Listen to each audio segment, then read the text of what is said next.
At the class reunion, someone asked my husband, "Who was your secret crush back in high school?" Carter Delgado glanced at me briefly, then turned to the beauty queen sitting beside him. Mia. Mia Prescott's eyes went wide with shock. "Then why did you ignore the love letter I wrote you?" Carter froze. "I thought you liked Brendan Lawrence." One question led to another, and piece by piece, the misunderstanding from all those years ago unraveled. Mia's love letter had ended up in the wrong bag. That single mistake had kept them apart. Mia's eyes turned red in an instant, and Carter's face filled with stunned regret.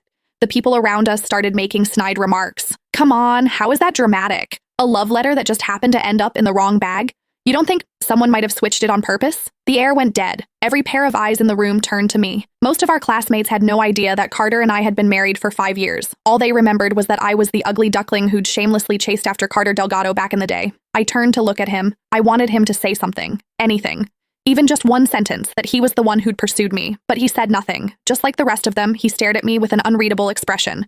In that moment, I slipped the wedding ring off my finger, the one I'd worn for 5 years, and told myself it was over. A few more rounds of drinks passed. Mia ran over to Carter's side, tears streaming down her face like rain on cherry blossoms, and they poured their hearts out to each other. "I can't believe it was all just a misunderstanding. If only I'd written your name at the top of that letter, then you wouldn't have thought that the person I liked was someone else." Carter's gaze was heavy, full of regret. No one could have predicted it, that things would turn out this way. Mia grew more emotional, drinking more than she should have. Carter stayed beside her the entire time, gently patting her back, even handing her a glass of hangover remedy. From start to finish, he never once looked at me. The excited chatter around us swelled. Who would have thought? A crush that fizzled out years ago actually gets a second chance 8 years later. So the Delgado prodigy from our business school really did have a thing for the Prescott beauty queen? If they'd gotten together back then, their kid would probably be in preschool by now. Then someone else chimed in, voice dripping with spite. Exactly. If certain people hadn't thrown themselves at Carter so shamelessly, maybe those two wouldn't have spent all these years apart. Their gazes drifted toward me, one by one.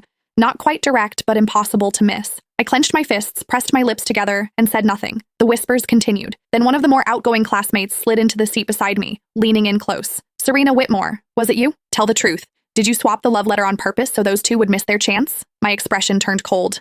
I was about to say it wasn't me, but the crowd erupted before I could speak. I'd bet money on it. Everyone used to say Carter and Mia were the golden couple. They were obviously into each other. The only one who didn't get the memo was Serena, pining away, staring at Carter every chance she got. We all saw it.